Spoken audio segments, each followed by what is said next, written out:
If you go on to enjoy the video, please consider hitting that like button and subscribing. It does really help me out a lot. And if you're into Funko Pops, I've just started a brand new channel dedicated to them. The link for that can be found in the description. And beat the random lottery that is FIFA points by buying the coins direct from u7buy.com. Use code TVM at checkout for a 5% discount, or if you're a new customer, get 8% discount. The link is down below. What is going on, guys? TVM here. Welcome back to a brand new video. We are going to look at the 82 rated inform Trossard. Last year, he had a pretty useful card, if I remember correctly. Was it like a season objective or something? I can't remember what it was. Yeah, I think it was a season objective card, right? No, it wasn't. It wasn't. It was a milestone card, and it was quite good. I liked it a lot, actually.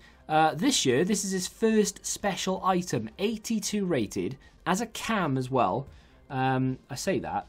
The left mid of the base card is, so bit different. Around 30,000 coins.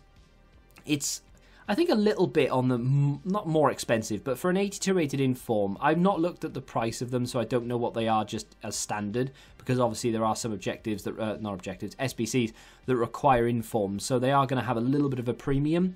But yeah, I think he's probably about 5k more than he should be, maybe 10k at a push. But either way, for an 82 rated card that a lot of people will look at for either just being Brighton and Hove Albion fans, Trossard fans, or looking for that sort of reasonably average rating player for something like Managerial Masterpiece, for example. And that's kind of where I'm aiming at with this review. Those who are looking for objective players who are going to give you a slight edge and who are going to be much better against the lower rated cards, rather than taking him into weekend league and playing against, I don't know, Mbappe and Van Dijk and all the rest of them. 4-star, 4-star, 5'8", high attacking work rate, which is good, lean body type, and if anyone cares, he's right-footed. 94 acceleration, but get this, 80 sprint speed. How in the world is there a 14-point difference between acceleration and sprint speed? I mean, I don't know anyone who starts off being in the 94th percentile of speed players, fast players in the game, and then all of a sudden drops down to the 80%. It doesn't make any sense whatsoever. No player in real life or person in real life would start sprinting and be one of the fastest players in the game, and then, what, does he get shot halfway through running? It doesn't make any sense. I don't know. 98 agility, though, is very good. 90 balance is good. His dribbling across the board is actually much higher, or a little bit higher, I should say, not much. A little bit higher than his overall suggests. And he's got shooting and finishing, on paper anyway, to boot with regards to his rating, right? So it's all in and around the 81, 82 mark. On paper, this is a pretty decent card. Reactions are going to let him down at 74. We still don't really know what they do. EA have never really explained it. We kind of have to make it up and assume what it is. So we'll take that into consideration, but with a pinch of salt at the same time. His positioning is pretty decent. I liked it. I thought 81 positioning, probably not going to be in the right place at the right time a lot of the time, but he actually is. I don't really recall him going missing or being in the wrong place. I'm thinking, God, why doesn't he make that run? Why isn't he not there? Why does he not move? I actually played him for the most part. I did switch him, but I did play him for the most part as a centre mid, told to get forward in a 5-3-2. Scores the odd goal from that position. His finishing is such a weird one. His finishing is good, but is bad at the same time. It really doesn't make any sense. When it's good, right? So when he gets it on target and he's in oceans of space, I see, I've started that, and I'm thinking, no, that's not even true. He can score some goals that are bog standard, straightforward. Yes, I expect him to score them, and he does. And then 5 minutes later, he can be in exactly the same position. Right, well, he's going to score. Oh, he's missed the target completely. Oh, the goalkeeper saved it. Realistically, he should have gone further in the corner. He is so inconsistent when it comes to his finishing. I don't really get it. Like here, goes across goal, but it doesn't really go across goal. He just kicks it straight at the keeper. And then you've already seen one chance that he had, which was very similar, which he scored. And later on in the video, in the clips, you'll see another situation where he scores and another situation where he misses. It's really frustrating from a stat point of view that his finishing is 81. So he should be, I would say he should be scoring 60% of his chances. But he's more sort of 40% of his chances, in my opinion. Gets in here, does really well. I don't trust him, so I lay it off. And it turns out I should have just gone for goal anyway. We managed to get in here, and he squeezes it. No, he doesn't. That's a different situation again. So he misses one, right?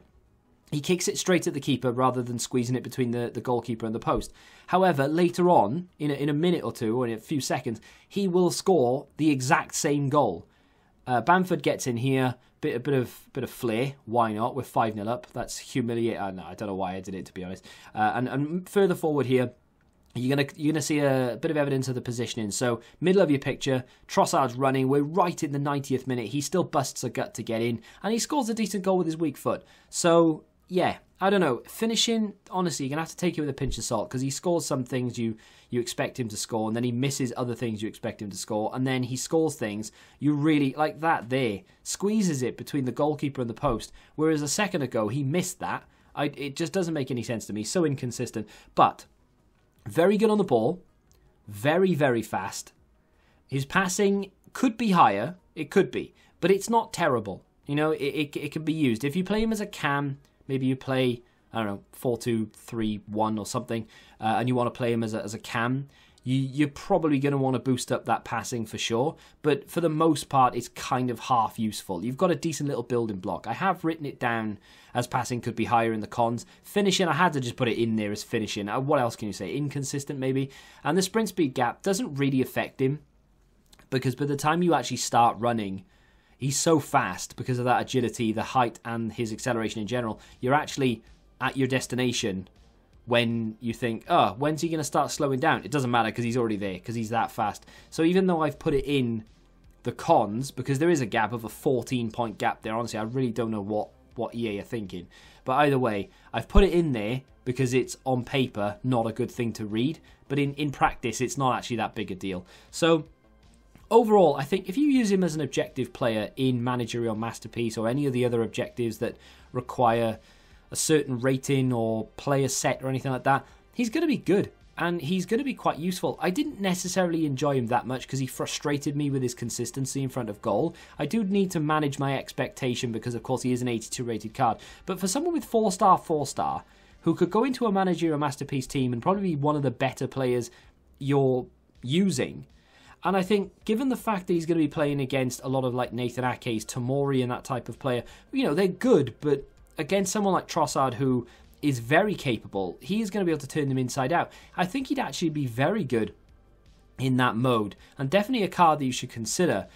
His speed in general is what we're looking at here. He's got good composure, good dribbling, and combined with that speed, he's going to be able to beat a lot of people when running through them. And that is a very useful thing to have, especially when you're playing against lower rated cards. So if you want my honest opinion, very good in an objective setting, but probably not that great elsewhere. Let me know what you think of the card in the comments section down below, and if you have enjoyed this video, hit the like button, subscribe to the channel for new, and until the next time, goodbye.